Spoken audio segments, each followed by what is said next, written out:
Every school has a room nobody talks about, a locked door at the end of a hallway, a window nobody looks through, a place where the lights flicker just a little too much, and the silence feels a little too heavy. At Ashwood High School, that room is 214. For over 50 years, students and staff have shared the same warning. Don't go near room 214 after 9 o'clock. Some say it's just an old story, passed down to scare freshmen. Others say the ones who ignored the warning never really left. This is the story of Marcus Whitfield, a security guard who didn't believe in ghost stories. He does now. If you're watching this alone at night with your lights off, you might want to turn one on, because somewhere, right now, a bell is ringing, and it's still taking attendance. Let's begin.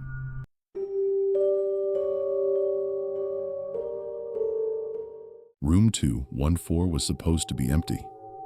That's what the janitor told the new night shift security guard, Marcus, on his very first night at Ashwood High School.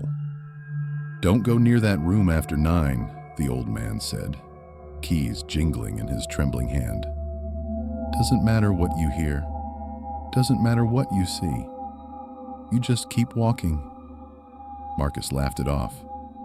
He was 26, ex-military, and he didn't believe in ghost stories.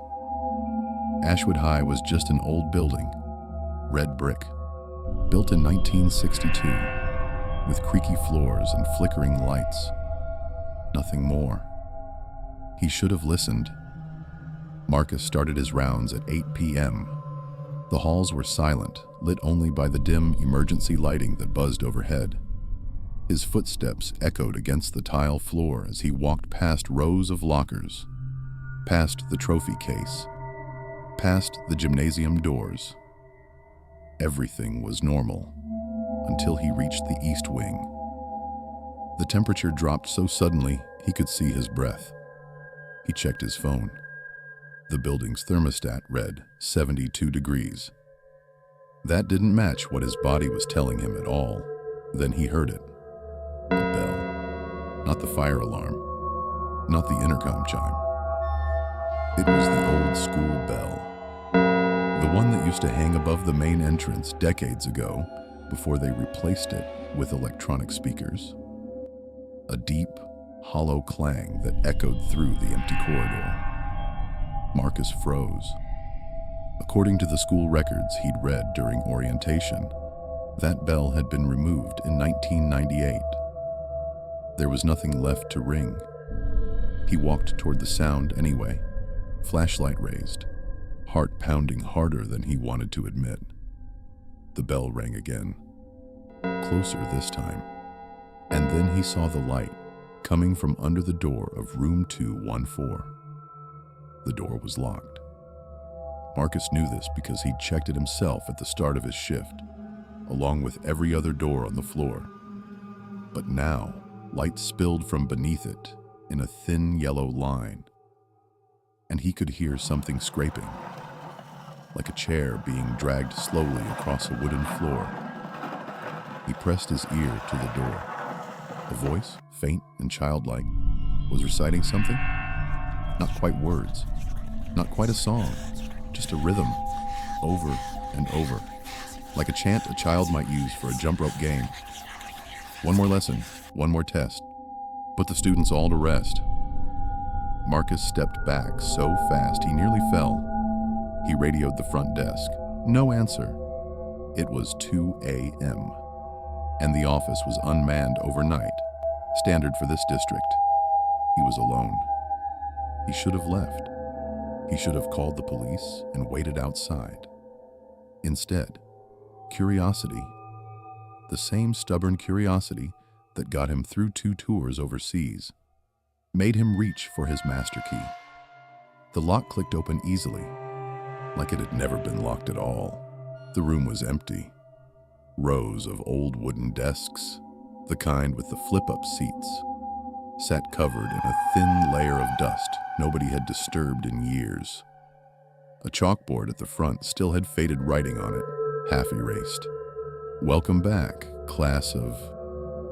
The rest had crumbled away with time, but the light was still on, and on the teacher's desk sat a single item, an old, leather-bound attendance book, open to a page dated October 31st, 1974. Marcus stepped closer, and against every instinct he had, he read the names.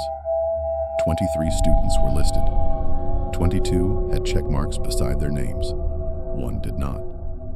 The 23rd name read, Marcus Allen Whitfield, his own name. Marcus didn't remember running, but he found himself in the parking lot, gasping, phone in hand, dialing the janitor's number from the staff directory. It rang 4 times before old Henry picked up, his voice groggy with sleep. "You went in the room, didn't you?"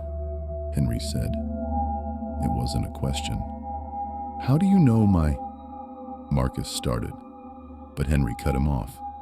Ashwood used to be a different school before '74. Semester ended early that year. There was a fire, an electrical fire, they said, in the East Wing. 22 kids got out safely. One didn't. A boy named Daniel Whitfield. Same last name as half the security guards this district's hired since, if you look close enough at the paperwork. Coincidence, they told us. Just a coincidence. "That's not possible," Marcus whispered. "I don't have a brother. I don't have any family named Whitfield in this state." "Doesn't matter what you believe," Henry said quietly. "The room doesn't check names by blood. It checks by whoever answers when it calls. That bell only rings for one reason, son. It's taking attendance. And once your name shows up in that book without a check mark next to it..." The line went silent for a moment. "It means it's still waiting for you to show up to class." Marcus quit that same night. He drove straight home, packed a bag, and by morning he'd already put in his 2 weeks' notice.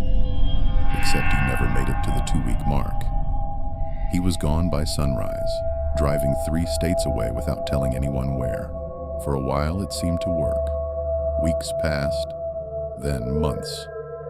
He built a new life, took a job at a warehouse, tried to forget the sound of that bell.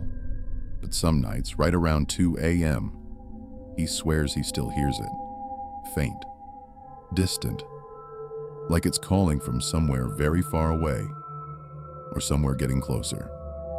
And every single time, right before he falls asleep, he hears the same soft, childlike chant drifting through his walls. One more lesson, one more test. Put the students all to rest.